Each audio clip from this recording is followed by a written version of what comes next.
ओम शांति।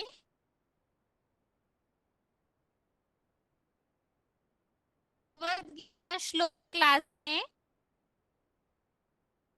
आज का श्लोक है 14वें अध्याय का 20वां श्लोक है। 14 श्लोक 12 श्लोक है। गुणानेतान्ति देह संभवन मृत्यु जरा है मुक्तो मृतमश्नुते। श्लोक द्वारा गुणानेतान्ति देह समुद्भवन जन्म मृत्यु जरा है मुक्तमश्नुते।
This meeting is being recorded.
Om Shanti.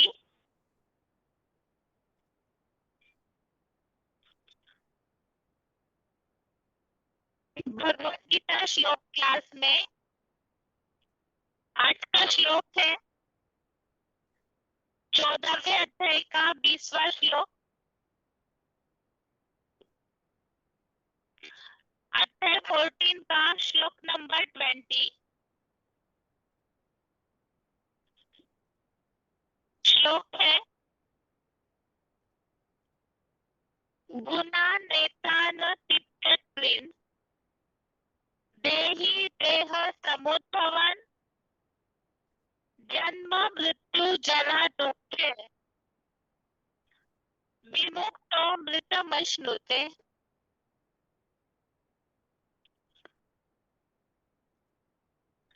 श्लोक दोबारा। गुणानेतान तित्यत्रिन देहि देह समुद्भवन् जन्म मृत्यु जरा दुःखे विमुक्तो मृतमश्नुते। श्लोक का संधि विच्छेद है गुणान एतान अतिथ्य त्रीन देहि देह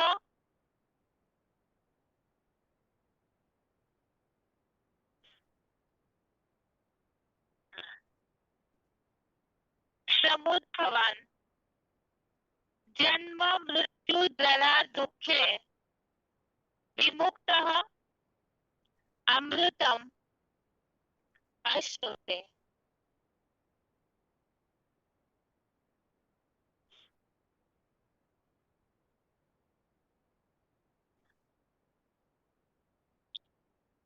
श्लोक का संधि विच्छेद दोबारा।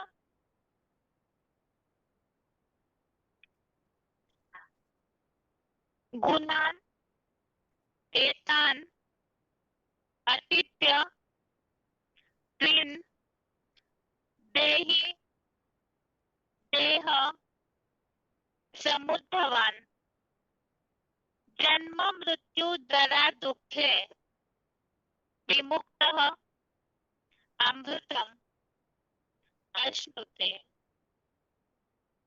शब्दों के अर्थ है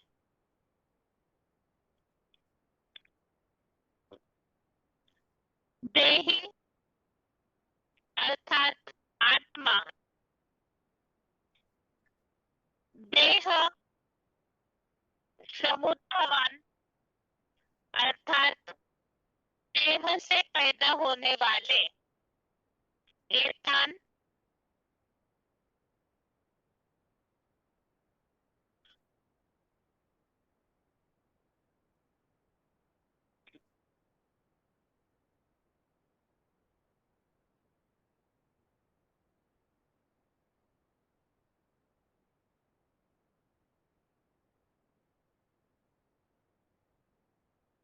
शब्दों के अर्थ है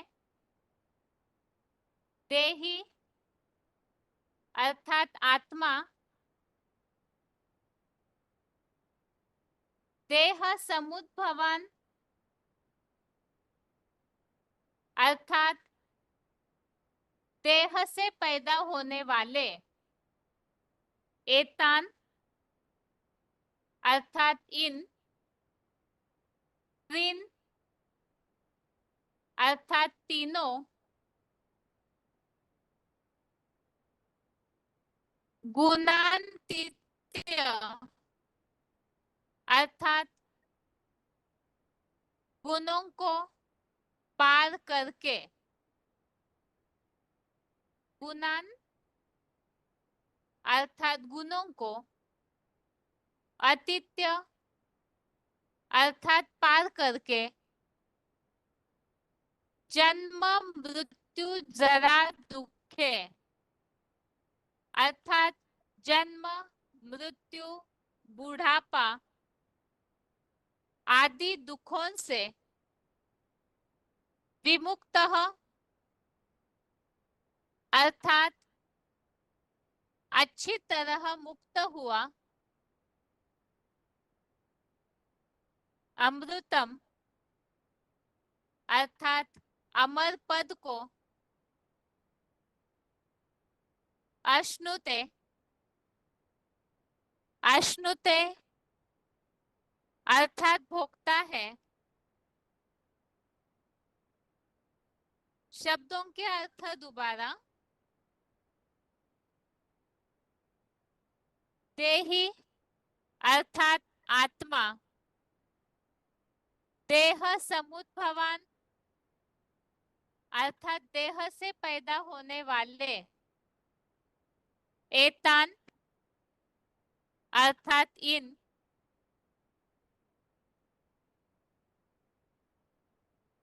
तीन अर्थात तीनों, गुणान्तित्य इसमें दो शब्द है। गुणान अर्थात गुणों को, अतिथ्य अर्थात पार करके, आतिथ्य अर्थात पार करके, जन्म मृत्यु जरा दुखे अर्थात जन्म मृत्यु बुढ़ापा आदि दुखों से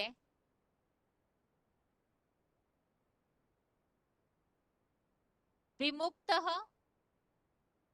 अर्थात अच्छी तरह मुक्त हुआ, अमृतम अर्थात अमर पद को, अश्नुते अर्थात भोगता है।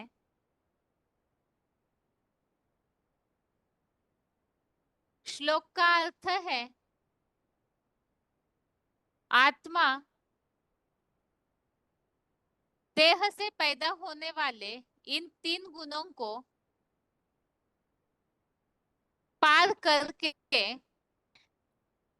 जन्म मृत्यु बुढ़ापा आदि दुखों से अच्छी तरह मुक्त हुआ, अमर पद को भोगता है।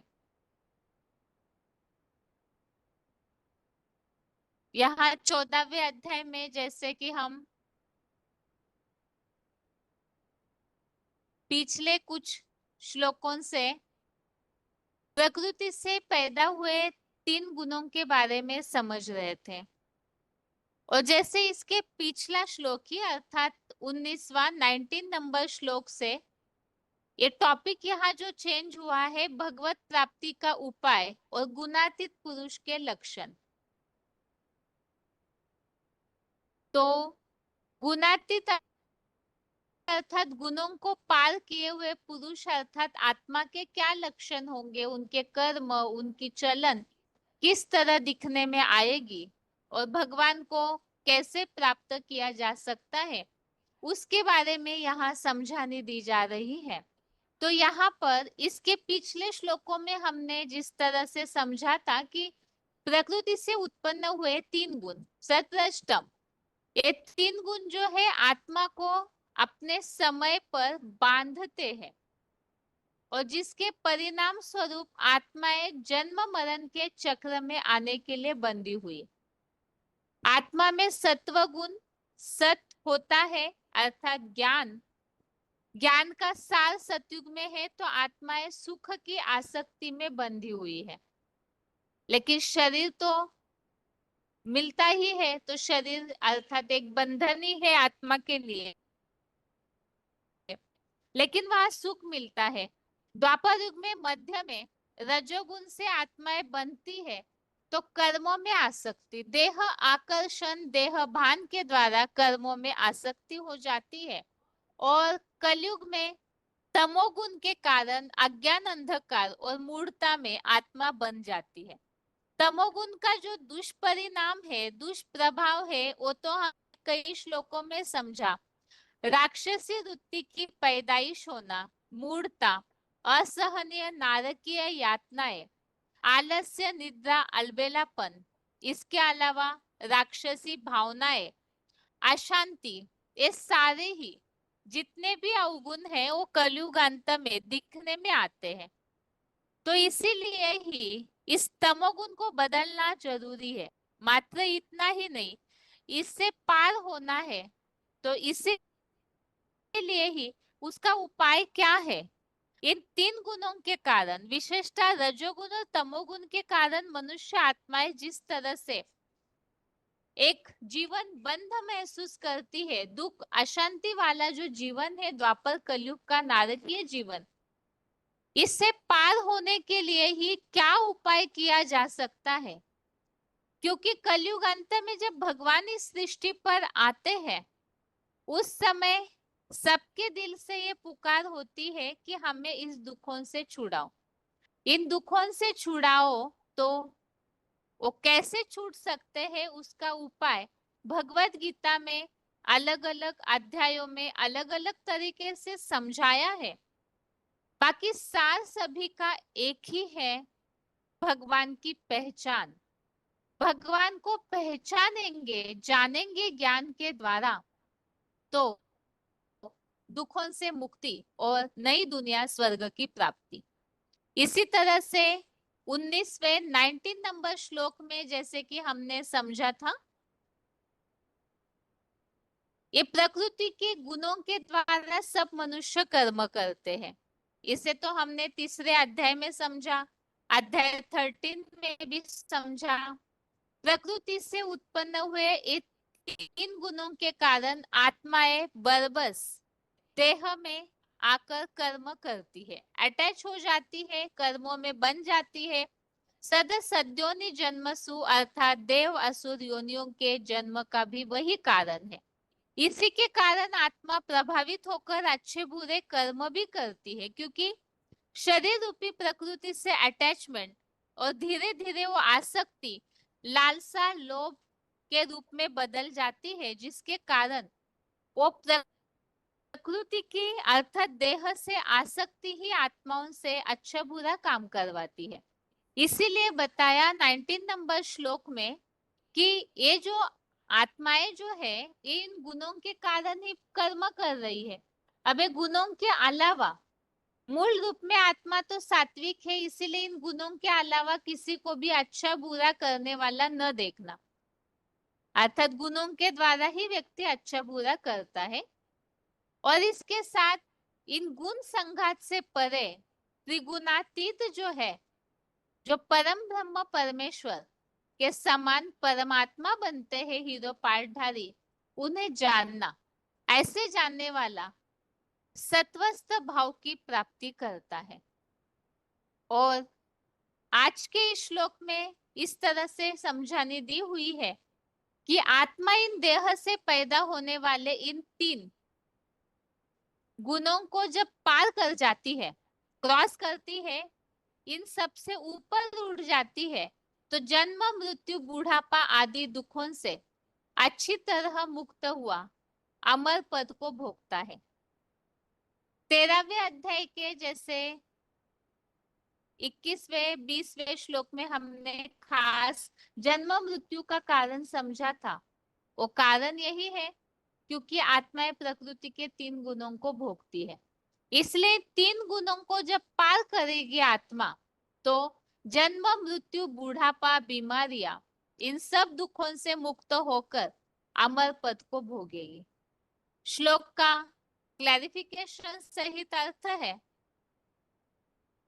पुरुषोत्तम संगम में स्टारवत बिंदु आत्मा देह से पैदा होने वाले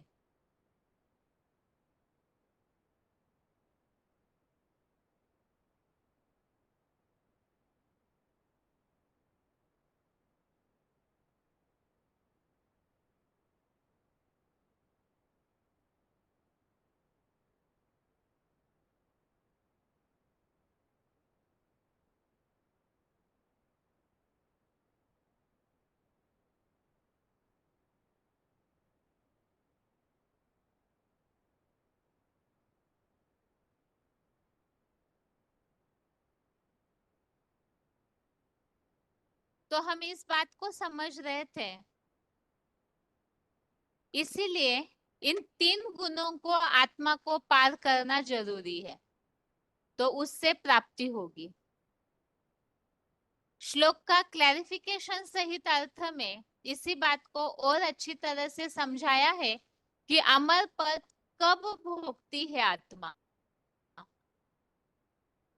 पुरुषोत्तम संगम में स्टारवत बिंदु आत्मा देह से पैदा होने वाले इन तीनों क्रमिक सत्वादी गुणों को विपरीत गति से पार करके जन्म मृत्यु बूढ़ापा आदि ढेर सारे दुखों से अच्छी तरह मुक्त हुआ देवों की कलातीत एक और कलाबद्ध 20 पीढ़ियों में अमर पद को भोगता है। कलातीत पहला जन्म पुरुषोत्तम स्वर्णिम संगम युग का और कलाबद्ध 20 जन्म अर्थात सतयुग त्रेतायुग के जन्म। तो इस तरह से इन 21 जन्मों में देवताएं अमर होते हैं। जन्म मृत्यु इन सब का दुख वहां नहीं होता है, क्योंकि देवताएं तो इच्छा मृत्यु प्राप्त करते हैं। कलयुगी दुनिया या द्वापर युगी दुनिया की तरह जबरियन उन्हें अपना शरीर त्यागना नहीं पड़ता। मृत्यु का, बूढ़ापे का, बीमारियों का जो कर्म बंधन का दुख है वो वहां महसूस ही नहीं करती है आत्मा। और ऐसे सुख की प्राप्ति का उपाय क्या है?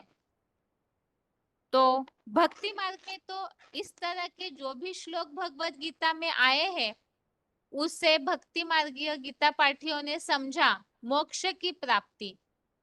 वास्तव में मोक्ष मतलब हमेशा के लिए आत्मा का मुक्त होना, लेकिन इस तरह से तो होता नहीं, क्योंकि वो तो फिर आत्मा का अस्तित्व गायब होने की बात है। कोई भी ये नहीं चाहेगा कि जाकर परम धाम में जड़वत होकर बैठ जाए। तो आत्माओं के लिए तो इस तरह से प्राप्तियां दी हुई है। भगवान को जानना, भगवान के ज्ञान को जानना, उस द्वारा पुरुषार्थ करके आत्मा बनना, और आत्मा बनकर जो देह को भूल जाते हैं तो वो देह के इन 3 गुणों को पार करके अमर पद की प्राप्ति करते हैं।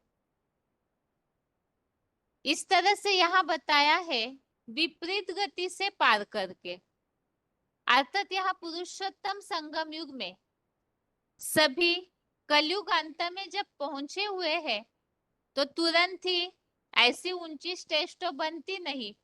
तो पुरुषोत्तम संगम युग में पुरुषार्थ से उल्टी सीढ़ी की चाड़ी चढ़नी है। तो कलयुग को पार करके द्वापर की स्थिति को पार करके त्रेता की सीढ़ी, और वहां से फिर सतोगुनी स्थिति। तो मुरलियों में शिव बाबा ने इस बात को इस तरह से समझाया है, इन 3 गुणों के कारण ही आत्माएं सुख भोगती है या दुख भोगती है। तो कर्मेंद्रियों में चंचलता और प्रभाव उसका कर्मों पे पड़ता है।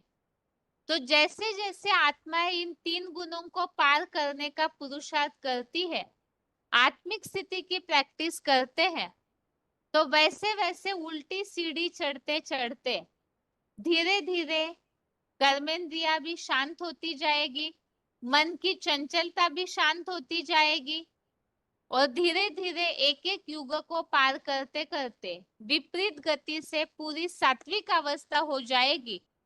तो आत्मा बिल्कुल सत्व अर्थात कलातीत, ऐसी कलाओं से पार जिसे पूरी तरह से सत्वस्थ भाव कहा गया है, सत्व में स्थिर होना। तो ऐसे सत्व में स्थिर होने के लिए आत्मिक स्टेज, बिंदु रूप स्टेज की प्रैक्टिस और देह को भूलना, अर्थात देह को भूलेंगे तो इन तीनों गुणों को पार कर पाएंगे, तो अमर पद की प्राप्ति हो जाएगी।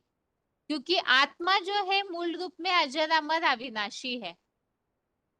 शरीर के 5 तत्व विनाशी है, तो देह के भान से परे हो जाते हैं, तो अमर पद की प्राप्ति अर्थात जन्म मृत्यु के दुख से पार हो जाएंगे। इस तरह से आज के श्लोक का यह अर्थ है।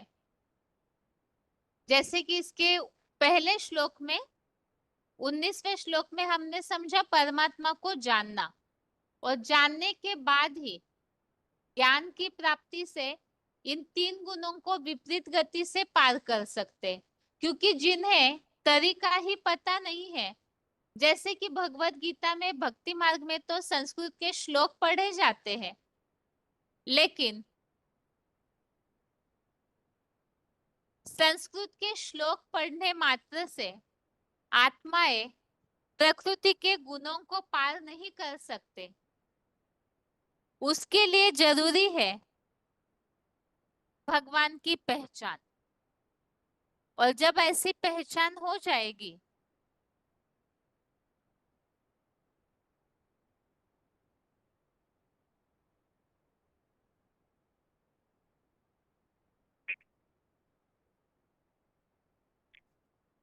जब भगवान की इस तरह से पहचान हो जाएगी,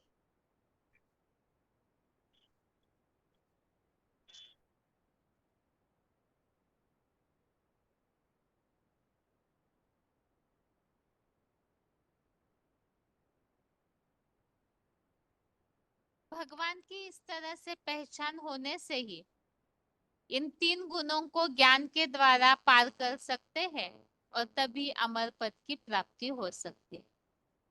अभी श्लोक संबंधित रेफरेंस श्लोक है।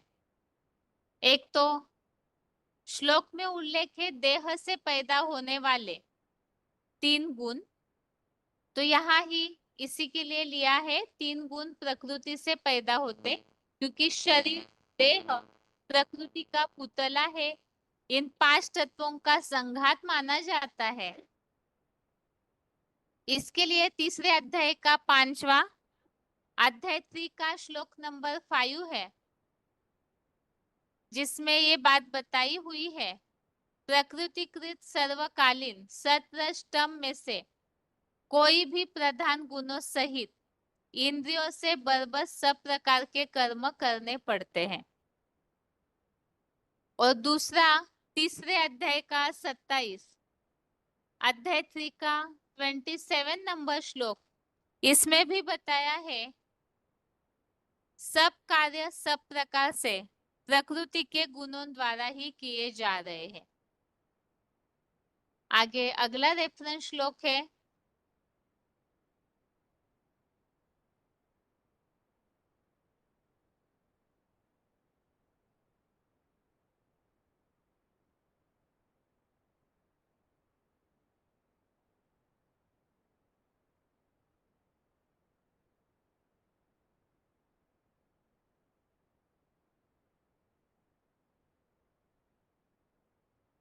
तेरहवें अध्याय का 19वां अध्याय 13 का 19, इसमें भी उल्लेख आया है 3 गुणों को प्रकृति से उत्पन्न हुआ जानो। 13वें अध्याय का 21 अध्याय 13 का 21, इसमें भी बताया है आत्मा प्रकृति में स्थित प्रकृति से पैदा हुए क्रमशः सत्वादि 3 गुणों को भोगता है। तो प्रकृति से पैदा हुए 3 गुण। और 14वें अध्याय का 5वां अध्याय 14 का श्लोक नंबर 5, इसमें भी बताया है तीनों गुणों को अविनाशी सत्व रजो और तमोगुण काल क्रमानुसार ये त्रिगुणात्मक रहने वाले ये प्रकृति से उत्पन्न हुए 3 गुण आत्मा को तात्विक देह में बांध देते हैं। अगला श्लोक है रेफरेंस का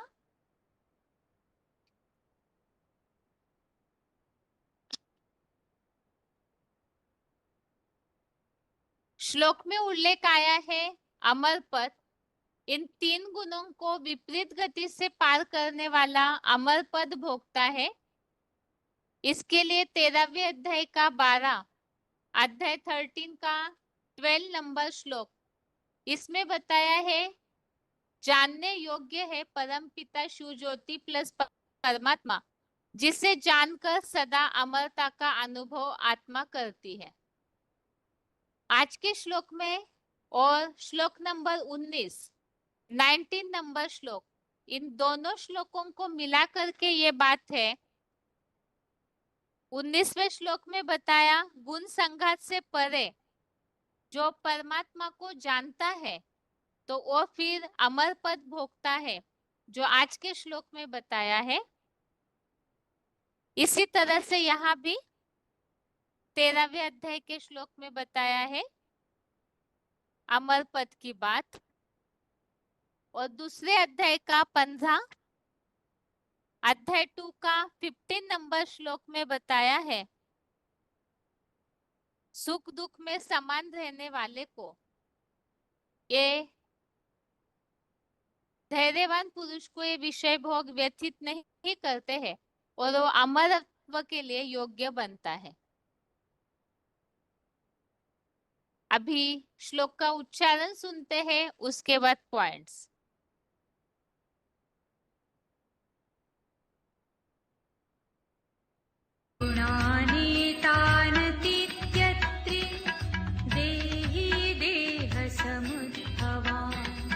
जन्म मृत्यु जरा दुःखै विमुक्तो मृतमश्नुते।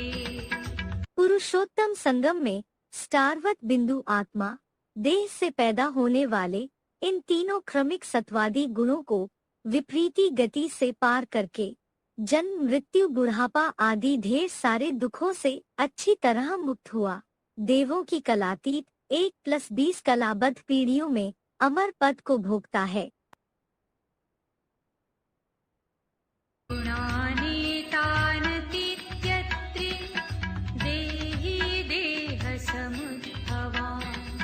जन्म मृत्यु जरा दुःखै विमुक्तो मृतमश्नुते। पुरुषोत्तम संगम में स्टारवत बिंदु आत्मा देह से पैदा होने वाले इन तीनों क्रमिक सत्वादी गुणों को विपरीती गति से पार करके जन्म मृत्यु बुढ़ापा आदि ढेर सारे दुखों से अच्छी तरह मुक्त हुआ। देवों की कलातीत 1+20 कलाबद्ध पीढ़ियों में अमर पद को भोगता है।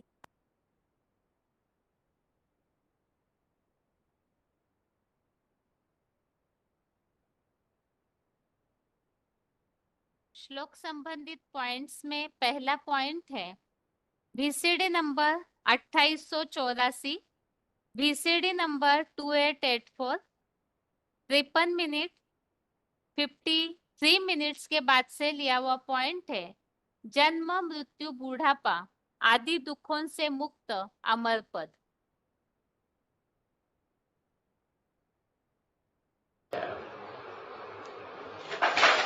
तो उसको सत्यनारायण की कथा कहो, अमरनाथ की कथा कहो। क्या अमर बने? जो कभी मरते ही नहीं है। मरने का डर होता है कि नहीं इस दुनिया में? सबको नहीं होता है। यहाँ तो बहुत डर लगता है, अरे मौत आ गई है। मौत आती है तो गावड़े लेने लग पड़ते हैं।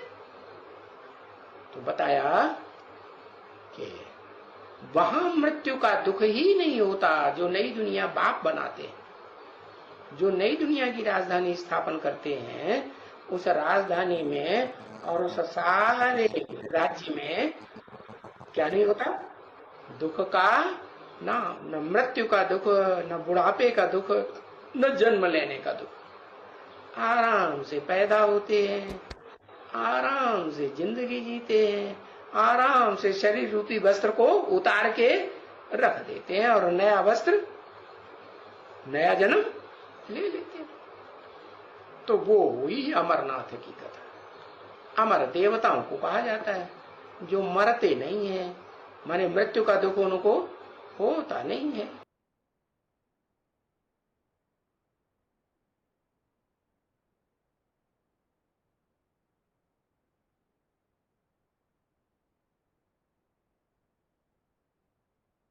अगला पॉइंट है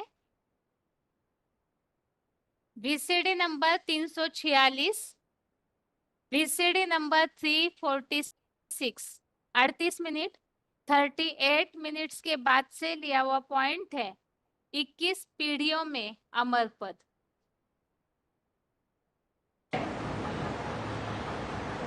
21 जन्मों में 20 जन्म तो है सत्युग त्रेता के, और एक जन्म संगम युग का, अभी का नहीं, जो भविष्य में आने वाला स्वर्णिम संगम युग है, एकदम सतयुग का आदिकाल।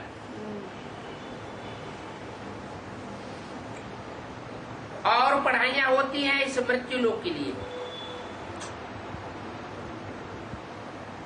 इस एक जन्म की पढ़ाई पढ़ते हैं, पद प्राप्त करते हैं, पद मिलता भी है, नहीं मिलता है, कोई गारंटी नहीं। और यहाँ ये पढ़ाई ऐसी है जो इस मृत्यु लोक के लिए तुम पढ़ाई नहीं पढ़ते हो, 21 जन्मों के लिए पढ़ाई पढ़ते हो। ये पढ़ाई अमर लोक के लिए है, और इस पढ़ाई के लिए पढ़ना तो यहाँ ही है। सतयुग त्रेता में तो पढ़ाई पढ़ेंगे नहीं, जब तक आत्मा प्योर न बने और सतयुग न आ जाए, तब तक ये पढ़ाई चलती रहेगी। इसलिए बाप संगम युग पर ही आते हैं।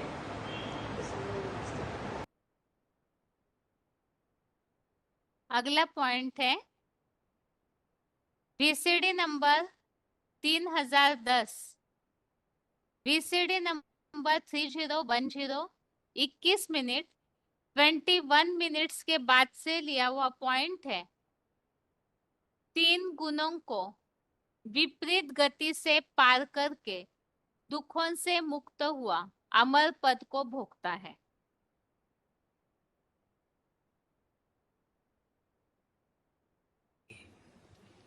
अभी तो उल्टी सीढ़ी चढ़ना है ना, तो क्या होगा? पहले कॉपर एज से सिल्वर एज तक पहुंचेंगे त्रेता में, फिर गोल्डन एज में पहुंचेंगे। तो सिल्वर एज में जब पहुंचेंगे तो फिर तुम्हारी कर्म इंद्रियां शांत हो जाएंगी, मन भी शांत हो जाएगा, तो वो सब हरकतें बंद होती जाएंगी, है ना। तो वो अपनी अपनी जांच भी करनी होती है ना कि हम कौन सी एज तक पहुंचे हैं। कलयुग में है, कॉपर में है, द्वापर में है, या स्वर्ग की सीढ़ी चढ़ना शुरू किया, स्वप्न दोष बंद हो गया।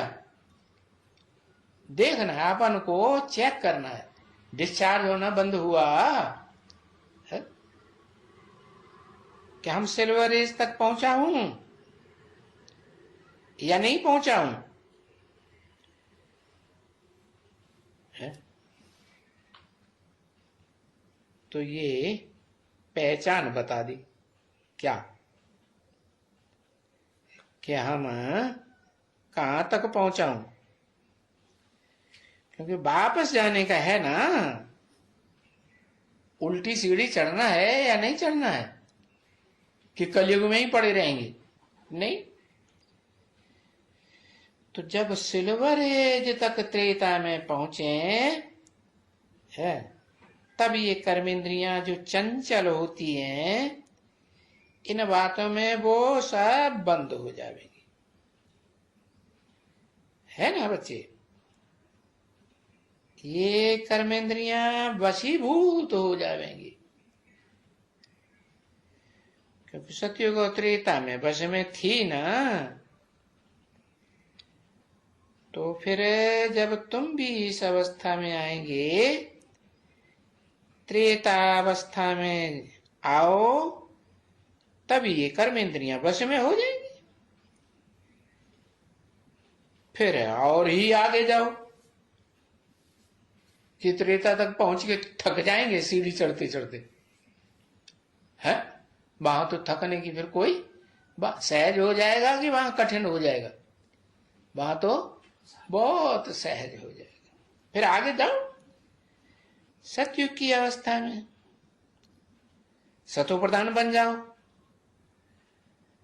तो फिर सारी कर्मेंद्रियां सब कुछ वश हो जाएंगी, क्योंकि है इस षष्ठी रूपी रंगमंच पर पार्ट बजाते हो तो कभी तो कर्मेंद्रियां वश में थी ना, तो वश में थी, तो ये कोई नई बात है कि यहां भी कर्मेंद्रियों के वश हो? कल कर्मेंद्रियों को वश कर लेते हो पुरुषार्थ करते करते, है? नई बात लगती है क्या? नहीं। अब ये है रिटर्न जर्नी। क्या 84 की सीढ़ी है ना, ऊपर से नीचे उतरे, अब क्या करेंगे? अब रिटर्न वापस जाओ। हाँ, रिटर्न जर्नी है। इसे एक जन्म में ये रिटर्न जर्नी है। क्या रिटर्न होके कहां तक पहुंचेंगे? है? अरे बताओ, चढ़ते चढ़ते कहां तक पहुंचेंगे?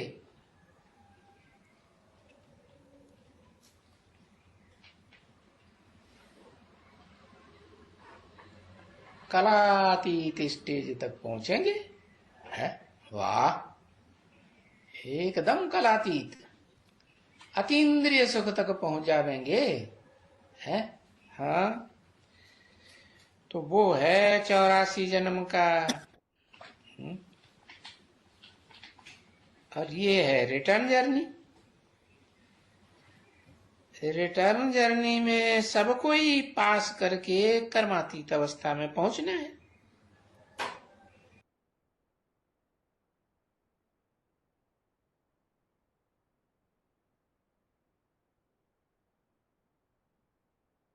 ये आज के श्लोक संबंधित पॉइंट्स हमने समझे, जिसमें इस बात को समझा है कि प्रकृति से उत्पन्न हुए 3 गुण, उसका प्रभाव ही आत्मा पर पड़ करके जन्म मृत्यु बुढ़ापा इन सब दुखों को झेलना पड़ता है। तो इसलिए प्रकृति से उत्पन्न 3 गुणों को विपरीत गति से पार करके इन दुखों से मुक्त हुआ अमर पद कैसे भोगता है, तो यहाँ बताया उल्टी सीढ़ी की सीढ़ी जो है वो चढ़नी है। और ऐसे करते समय जैसे 19 नंबर श्लोक में हमने समझा था, शिव समान बने परमात्मा को जानना चाहिए। इसके अलावा आज के श्लोक में हमने समझा इन 3 गुणों को भगवान को जानेंगे तो उसी आधार से, क्योंकि वो गुण संघात से परे है, त्रिगुणातीत है, उन्हें जानने वाला ही फिर इन 3 गुणों को पार कर पाएगा। और पार करके कालातीत अर्थात पुरुषोत्तम संगम युग का जो पहला जन्म है नई दुनिया का, वो कलातीत जन्म, उसके अलावा 20 जन्मों में भी टोटल 21 जन्मों में अमर पद अर्थात स्वर्ग की प्राप्ति कर लेता है। अभी आगे है रिवीजन। रिवीजन के लिए श्लोक है 11वें अध्याय का 39, अध्याय 11 का श्लोक नंबर 39।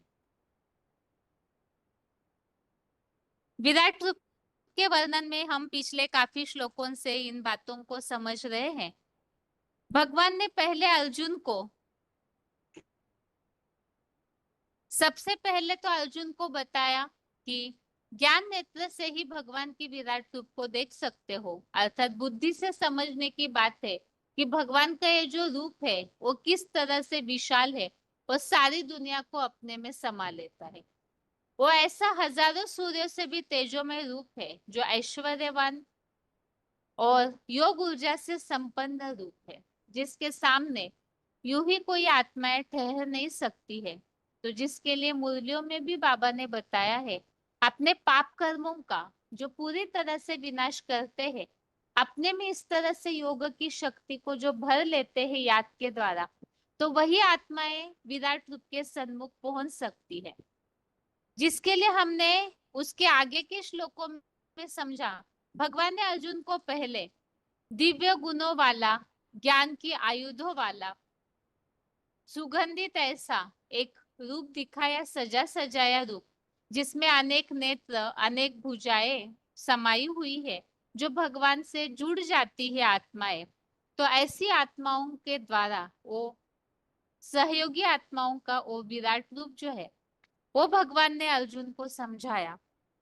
इसके अलावा अर्जुन भगवान के वास्तविक रूप को जानना चाह रहे थे, तो भगवान ने अर्जुन को भयानक रूप दिखाया, जिस भयानक रूप में चारों ओर मुख जो है आग उगल रहे हैं और विकराल दाढ़े है, इसमें सारी दुनिया चबा जाती है।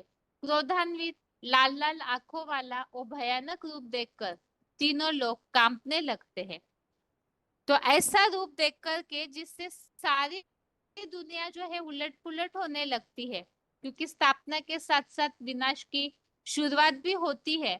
तो इसीलिए ही बताया कि वो विराट रूप जो है, जिससे सारी दिशाएं विस्तारित होती है, जो अध्याय 9 में भी हमने समझा, अव्यक्त मूर्तिना के द्वारा यह सारा जगत विस्तार को पाता है। इसके अलावा भयानक रूप देखने के बाद जो हमने समझा है कि जैसे नदियां जो है सागर की ओर दौड़ती है, और जब सागर में प्रवेश करना है तो बहुत ऊंची ऊंची दीवारें खड़ी हो जाती है। तो इसी तरह से जैसे ही विराट रूप प्रत्यक्ष होता है, वैसे ही दुनिया की सारी आत्माएं, पृथ्वी पर जितने भी अधिकारियों के समूह है, जिसमें हमने श्लोक में समझा कौरव संप्रदाय हो या भीष्म, द्रोणाचार्य, कृपाचार्य, अश्वत्थामा, ऐसे कौरव संप्रदाय वाले जो भी है, उनके लिए बताया कि ऐसी आत्माएं जो है वो सब भगवान की उस क्रांतिकारी वाणी में विराट रूप जो है उनके आग निकलते हुए मुखों में, और वो विराट रूप सबको अपने में निगलते हुए समा लेता है।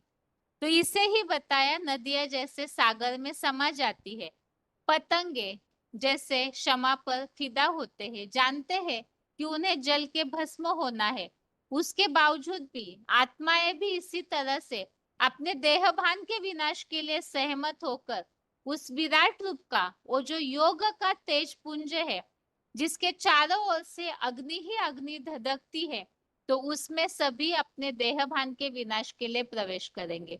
अर्थात आगे चल करके अभी भले ही भगवान की वाणी को कोई सुनना नहीं चाहते हैं, क्योंकि सब भौतिक सुखों में व्यस्त है, लेकिन यही विज्ञान के भौतिक दुनिया के साधन जब विनाशकारी रूप बनकर खड़े होंगे, तो भगवान की ओर ही सबकी नजर जाएगी। और जैसे बताया, नास्तिक से नास्तिक आत्माएं भी वो गॉड फादर कहकर पुकारेंगे। राक्षस जो है वो भगवान के उस भयंकर रूप के सामने ठहर नहीं सकेंगे, तो दूसरी दूसरी दिशाओं में भाग खड़े होते हैं। ऐसा भयानक रूप देख करके जिसे तीनों लोग कंपायमान हो रहे हैं, तो अर्जुन ने भगवान से पूछा, भयानक रूप वाले आखिर आप कौन है? तो भगवान ने उत्तर दिया, कालो अस्मि, संसार का विनाश करता काल हूँ, महाकाल हूँ, और इस दुनिया में श्रेष्ठ लोगों के संगठनार्थ लगा हुआ। इसीलिए अर्जुन को भगवान ने बताया, उठ खड़े हो, युद्ध करो, क्योंकि अगर तुम युद्ध नहीं भी करोगे तो भी पूर्व कल्प की तरह ही ये सारे ही योद्धाएं इस दुनिया में जो खड़े हैं वो सभी मारे जाएंगे। क्यों? ऐसी आत्माओं का विनाश होना जरूरी है जो भगवान के कार्य को स्वीकार नहीं करते। ऐसे कौरव संप्रदाय, यादव संप्रदाय का इस विराट रूप की प्रत्यक्षता के साथ साथ दुनिया का विनाश शुरू हो जाता है, और सारे ये जो भी विधर्मी आत्माएं हैं वो नष्ट होने लगते हैं, विनाश के काल के गाल में समाते हैं। जिसके लिए ही यहाँ इन श्लोकों में इस तरह से उल्लेख आया है।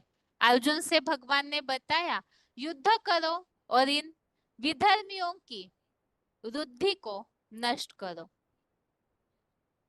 अब ये सारा वर्णन देखकर अर्जुन ने भगवान की महिमा करना शुरू किया कि आप ही आदि पुरुष है, सनातन पुरुष है। आपको देख कर के जगत समुदाय आपकी कीर्ति से प्रसन्न होता है। राक्षस भाग रहे हैं तो सिद्धों के समूह जिन्होंने पुरुषार्थ करके भगवान को पहचान कर पुरुषार्थ किया, ऐसे जो सिद्धि प्राप्त करने वाले हैं वो भगवान की ओर देख करके नमस्कार करते हैं और झुक करके खड़े होते हैं। अर्थात ऐसी आत्माएं ही भगवान के सामने, उस विराट रूप के सामने ठहर पाएगी जिन्होंने ज्ञान से भगवान को पहचान कर वैसा पुरुषार्थ किया हुआ है। इस तरह से इन श्लोकों में हमने ये वर्णन समझा।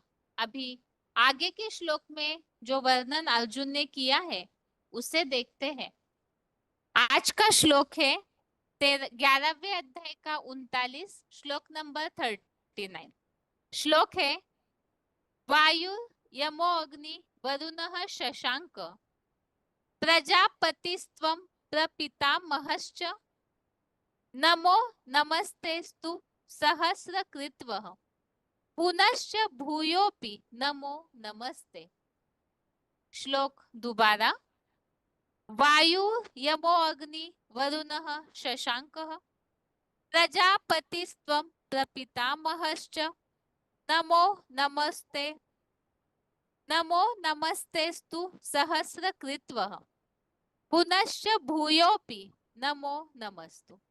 अर्थात वायुदेव, यमदेव, अग्निदेव, वरुण देव, चंद्रमा, देवेंद्र आदि सभी दिक्पालों के भी प्रजापति, जो कलयुगांत के पुरुषोत्तम संगम युग में 7 अरब सर्वधर्मियों का एक ही जगत पिता है और उस जगत पिता के भी पितामह डाड़े शिव सुप्रीम आप हो। अतः केवल आपको सहस्रों बार नमस्कार नमस्कार हो और फिर भी भूल चूक से भी आपको बारंबार नमन है।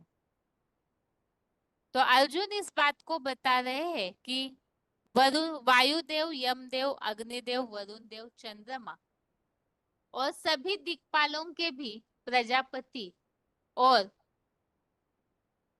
सारी जो भी जनसंख्या है इस सृष्टि की, वो सबके जगत पिता भी आप है।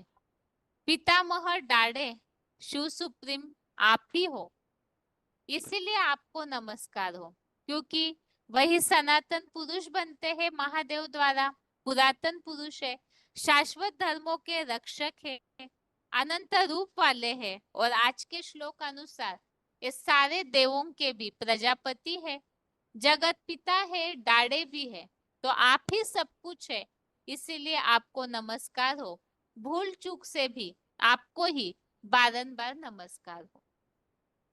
तो अर्जुन यहाँ पर भगवान के उस विराट रूप को देखकर, भयानक रूप देखकर प्रसन्न हो, एकदम गदगद हो गए हैं। तो इसीलिए ही अर्जुन बार बार नमस्कार कर रहे हैं। तो जो भी पुरुषार्थी नंबरवार अर्जुन है, अभी जैसे कि हमने इसके पिछले कुछ श्लोकों में पॉइंट सुनते समय समझा था कि भगवान का जो साधारण रूप होता है, भगवान अर्थात परमपिता शिव इस सृष्टि पर आते हैं तो पहले ब्रह्मा माता के द्वारा प्यार भरा पाठ बजाते हैं, ज्ञान का दूध पिलाया जाता है और प्यार भरी पालना मिलती है। लेकिन परिवर्तन या स्वर्ग की स्थापना बच्चों के द्वारा ऐसे परिवर्तन दिखने में नहीं आता है।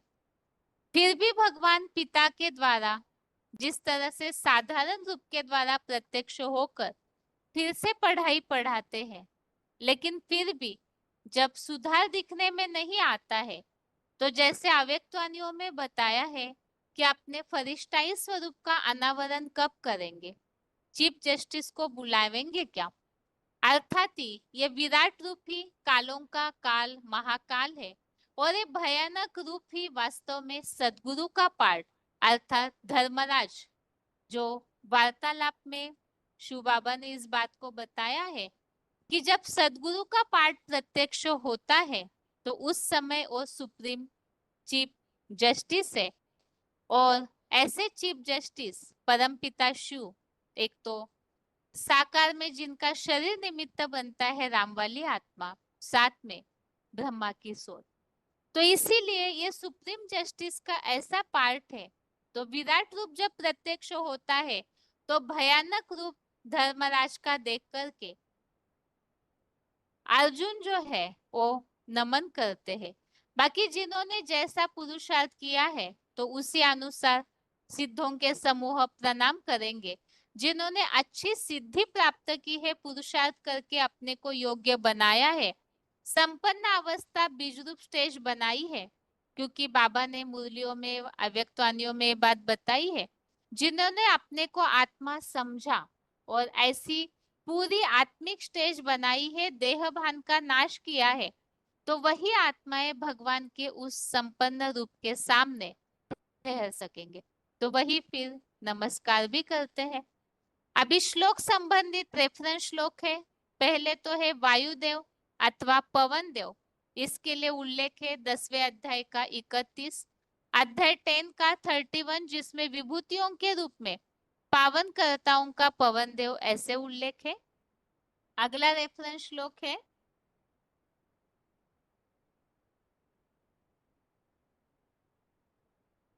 यमदेव।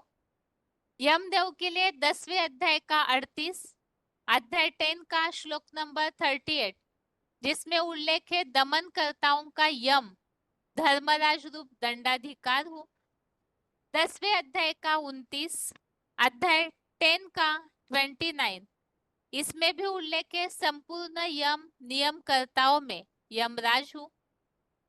अग्निदेव, अग्निदेव के लिए उल्लेख है 10वें अध्याय का 23, अध्याय 10 का 23, पावक अग्नि। तो यहाँ ये सब विभूतियों के रूप में जो उल्लेख आया है, तो भगवान की योग शक्ति से ये आत्माएं जिस तरह देवता बनती है। आगे अगला रेफरेंस श्लोक है वरुण देव, 10वें अध्याय का 29, अध्याय 10 का 29, जल जंतुओं में पश्चिमेश वरुण देव हूँ। चंद्रमा, 10वें अध्याय का 21, अध्याय 10 का 21, नक्षत्रों में चंद्रमा हूँ। प्रजापति जगत पिता, पिता आप ही है। तीसरे अध्याय का 10वां, अध्याय 3 का श्लोक नंबर 10, इसमें बताया है आदिकालीन पुरुषोत्तम संगम युगी शूटिंग में यज्ञ सहित मानसी प्रजा पैदा करके प्रजापति ने कहा ज्ञान यज्ञ की वृद्धि करो, तो यज्ञ पिता अर्थात प्रजापति। अगला रेफरेंस श्लोक है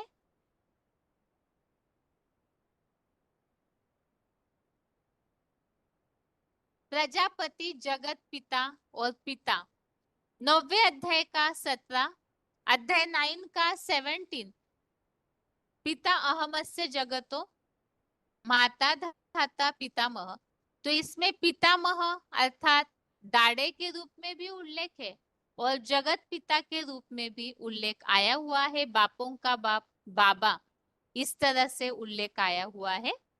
और 11वें अध्याय का 43, अध्याय 11 का श्लोक नंबर 43, इसमें आप ही पिता हो, सर्वोत्तम गुरु हो, ऐसा उल्लेख है। 14वें अध्याय का 4था, अध्याय 14 का श्लोक नंबर 4, इसमें भी उल्लेख आया है ज्ञान बीज दाता परम पिता हूँ। आगे है पितामह या डाड़े आप ही है, 9वें अध्याय का 17, अध्याय 9 का 17, बापों का बाप बाबा आप ही है। आगे है श्लोक संबंधित पॉइंट्स।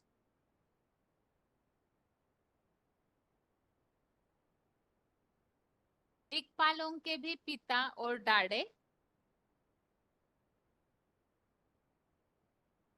दिक्पालों के भी पिता और डाडे।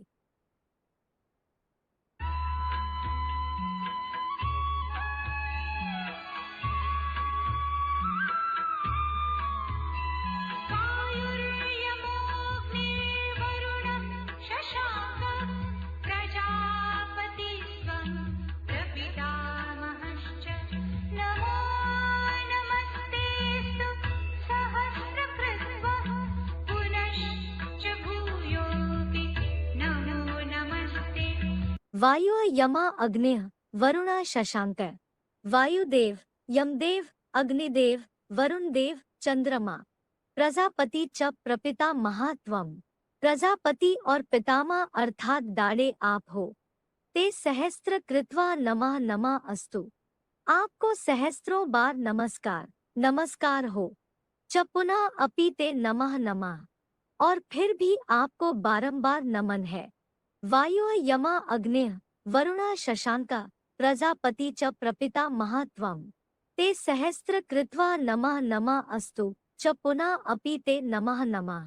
भावार्थ, वायुदेव, यमदेव, अग्निदेव, वरुण देव, चंद्रमा अर्थात देवेंद्र आदि सभी दिक्पालों के भी प्रजापति, जो कलियुगांत के पुरुषोत्तम संगम युग में 7 अरब सर्व धर्मियों का एक ही जगत पिता है, और उस जगत पिता के भी पितामह अर्थात डाडे शिव सुप्रीम आप हो। अतः केवल आपको सहस्त्रों बार नमस्कार नमस्कार हो, और फिर भी भूल चूक से भी आपको बारंबार नमन है। वायुदेव, अग्निदेव। और अग्नि देवता वायु देवता कौन है?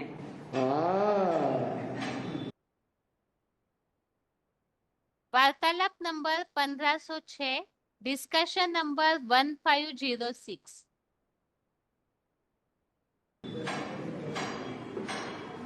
अग्नि देवता जो 5 तत्व हैं उनमें एक का नाम है अग्नि देवता। आग है क्या? आग क्या करती है? भस्म कर देती है। तो अग्नि देवता वो देवता है जो भस्मसात कुरते यथा, वो भस्म कर देता है। ज्ञान की भी अग्नि है, योग की भी अग्नि है। योगाग्नि कहा जाता है, तो पापों को भस्म करती है।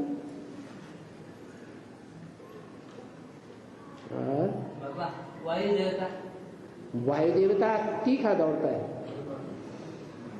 वायु देवता दौड़ने में बहुत तीखा है। कहते हैं पवन पुत्र। पवन माने वायु। वायु पकड़ने में आती है, हैं? नहीं, तो पकड़ने में नहीं आती है, लेकिन महसूस होती है, हैं? शीतल वायु है, गर्म वायु है, अनुभव में आती है, नहीं आती? अनुभव में आती है। तो ऐसे ही जो वायु देवता है वो शीतलता का या गर्मी का अनुभव कराता है। वायुमंडल में गर्मी भी पैदा करता है, ठंडक भी पैदा करता है, लेकिन अग्नि का साथ देता है तो दोनों बड़े प्रचंड हो जाते हैं। क्या? अग्नि भी बड़ी प्रचंड हो जाती है, विनाशकारी बन जाते हैं। और बाबा वो दोनों ही अलग अलग धर्म में बन जाते हैं क्या? वो देवता है तो अष्ट देवों में उनकी गिनती होगी या नहीं होगी? हाँ है? होगी। हाँ, तो फिर अलग अलग धर्म हुए, धारणाएं अलग अलग हैं या एक ही जैसी धारणाएं? अलग अलग धारणाएं, अलग अलग देवताएं, अलग अलग धर्मों के पूर्वज हैं। यमदेव। यमदेव काय का देवता है?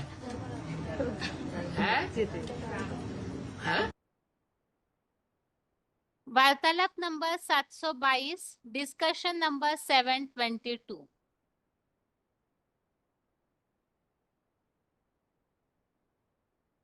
का देवता है?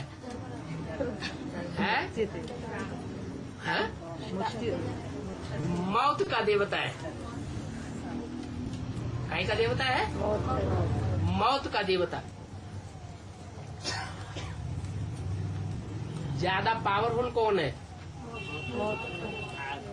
हैं?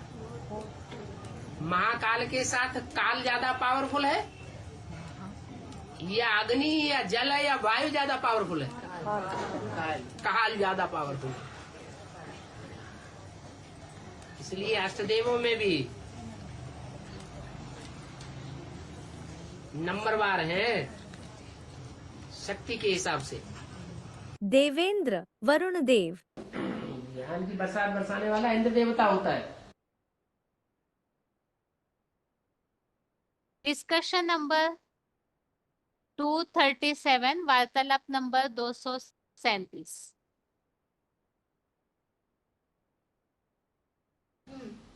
क्या इंद्र और वरुण का साथ साथ साथ दिखाया जाता है? क्या इंद्र जो है ज्ञान का बरसात का देवता है, लेकिन वो किसके साथ बरसात बरसाता है? बादल के साथ। हाँ, वरुण। हाँ, वरुण के जो चित्र है उसमें बरसात के साथ साथ बादल भी दिखाए जाते हैं। सभी दिक्पालों के भी प्रजापति, जो 7 अरब सर्वधर्मियों का एक ही जगत पिता है। बाबा के गले में सब बैठे हैं। BCD number 2302, BCD number 2302। सब माने है? सब माने कितने हैं? अरे बाबा के गले में सब माने कितने बैठे हैं? 8 में सब आ जाते हैं क्या?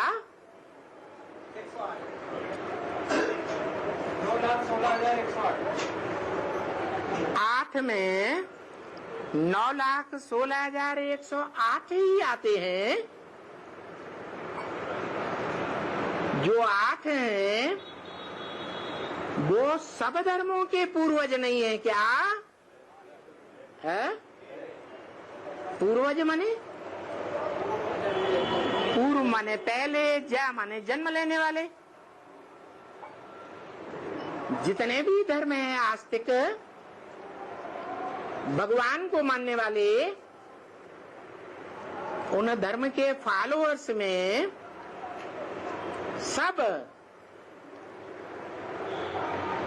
कितने हुए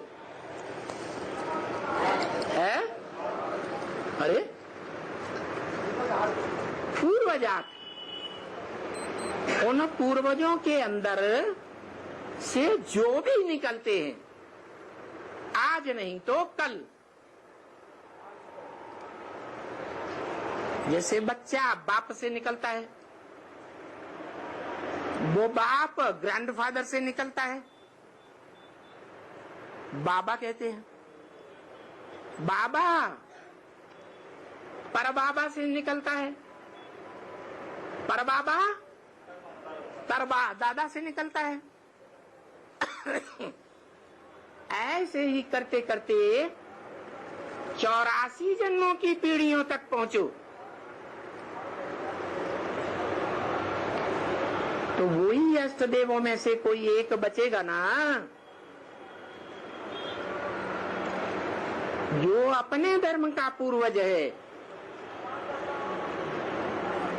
तो उस बीज में कितने समाये हुए हैं? उस धर्म के, चाहे वो धर्म के फॉलोअर्स थोड़े हों और चाहे बहुत हों, क्रिश्चियंस की तरह बहुत। जैसे क्राइस्ट के फॉलोअर्स 200-250 करोड़ तक दुनिया में है। 500 करोड़ की दुनिया में से क्रिश्चियंस कितने हैं? आधे हैं लगभग। लेकिन सब नहीं है समाये हुए, अलग अलग ग्रुप्स के हेड हैं जिन्हें अष्टदेव कहा जाता है। शिव की अष्टमूर्तियां कही जाती हैं, अष्ट दिग्पाल कहे जाते हैं। दिग माने दिशाएं, 4 दिशाएं और 4 उनके कोण। 8 दिशाओं के पालने वाले दिग्पाल। उन 8 में सब माने कितने हैं? 500-700 करोड़ बैठे हुए।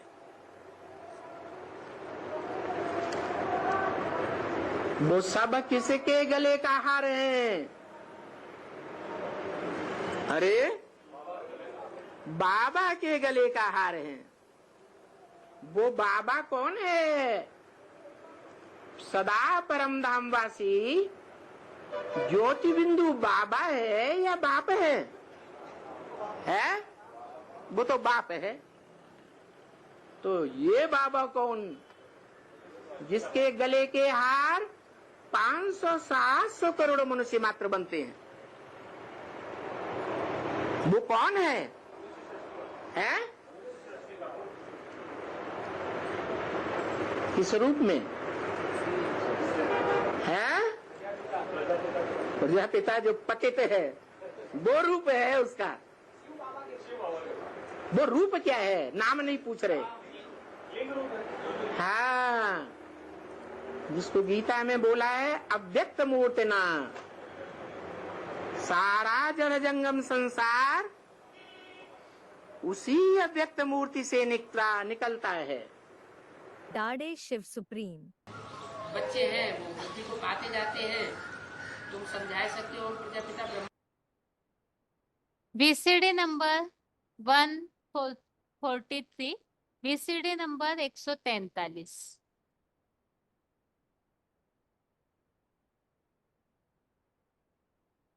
सुप्रीम।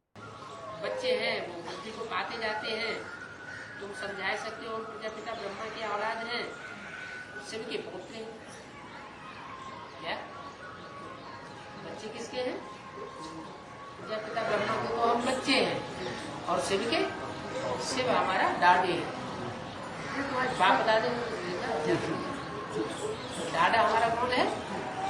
शिव है हमारा दादा, और प्रजापिता ब्रह्मा है हमारा बाप। नमस्कार करना। नमस्कार करने का मतलब ये थोड़ा ही कि हाथ जोड़ दिए, सर झुका दिया तो नमस्कार हो गया।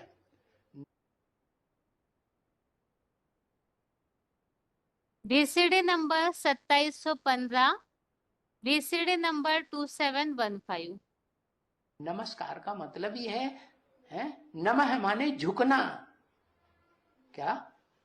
नमस्ते का मतलब है आपको मेरी बुद्धि झुक गई। बुद्धि झुक गई तो वाचा भी झुक गई, दृष्टि भी झुक गई।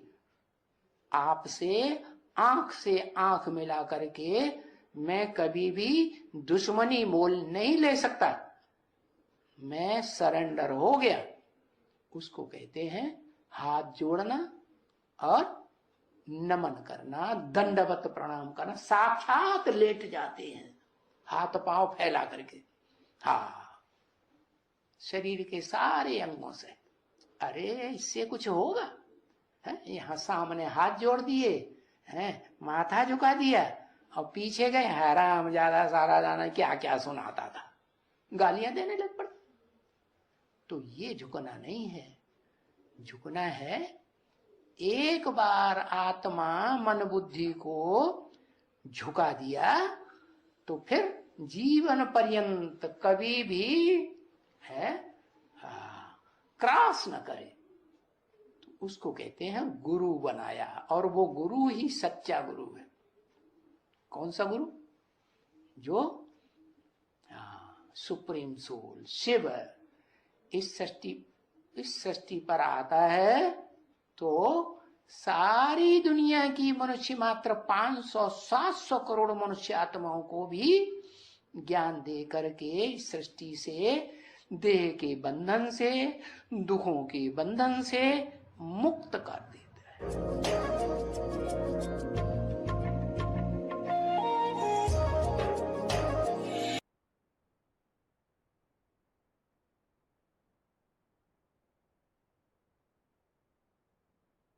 अभी आज के श्लोक को एक बार रिवाइज करके आज का क्लास पूरा करते हैं। 14वें अध्याय का 20वां अध्याय 14 का श्लोक नंबर 20 है। गुना नेतान तित्यत्रिन देहि देह समुद्भवान जन्म मृत्यु जरा दुखे विमुक्तो अमृत अश्नुते। श्लोक दोबारा।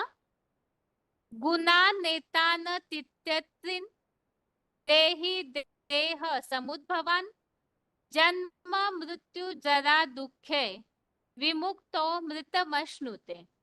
अर्थात पुरुषोत्तम संगम में स्टारवत बिंदु आत्मा देह से पैदा होने वाले इन तीनों क्रमिक सत्वादी गुणों को विपरीत गति से पार करके जन्म मृत्यु बुढ़ापा आदि सारे दुखों से अच्छी तरह मुक्त हुआ देवों की कलातीत पहला प्लस कलाबद्ध 20 पीढ़ियों में अमर पद को भोगता है। इस कलयुगी दुनिया से मुक्ति, साथ में स्वर्ग की प्राप्ति अगर वो चाहिए तो उसका तरीका भगवत गीता में समझाया हुआ है। विशेषकर हमने अभी तक के श्लोकों में 14वें अध्याय में जो समझी हुई बातें हैं, सतोगुण तो सात्विक अवस्था में सुखों में बांध देता है आत्मा को, लेकिन रजोगुण और तमोगुण जो द्वापर युग से शुरू होता है उसका प्रभाव मनुष्य आत्माओं को सबसे ज्यादा दुख भोगने पड़ते हैं। कर्म बंधन में फंस जाती आत्माएं। साथ ही में जन्म मृत्यु बुढ़ापा व्याधि अर्थात बीमारियां, ये सारे दुखों का कारण ही है। आत्मा जो है प्रकृति से निर्माण हुए गुणों को भोगती है। वो गुणों को भोगते भोगते देह के भान में लिप्त होकर के तमोगुण को धारण करते करते मूढ़ता में आ जाती है। तो इसीलिए ही अतिशय दुखी हो जाती है आत्माएं। अब इससे मुक्ति चाहिए तो उसका तरीका बताया हुआ है। भगवान तो अर्जुन को साथ में ही नंबरवार सारी ही मानव जाति के लिए ही भगवत गीता में ये उपाय बताया है कि देह से न्यारे होकर, क्योंकि प्रकृति अर्थात देह से ही 3 गुण पैदा होते। अब अपने को आत्मा समझने की प्रैक्टिस करेंगे। किसी को भी देह के रूप में न देखना, जो 19 नंबर श्लोक में हमने समझा है कि गुणों के अलावा कर्म किया हुआ अच्छा बुरा करते हुए नहीं देखता। तो इसीलिए ही ऐसे समझने वाला भगवान को जान करके फिर इन तीनों गुणों से ज्ञान के द्वारा पार करने के लिए विपरीत गति से पार करता है, तो जन्म मृत्यु बुढ़ापा आदि दुखों से मुक्त होकर 21 जन्मों के लिए स्वर्ग अर्थात अमर पद भोगता है। श्लोक संबंधित रेफरेंस श्लोक हमने समझे। प्रकृति से ही 3 गुण पैदा होते हैं। इसके लिए तीसरे अध्याय का 5वां, अध्याय 3 का 5 और 27 अर्थात अध्याय 3 का श्लोक नंबर 27। अगला रेफरेंस श्लोक है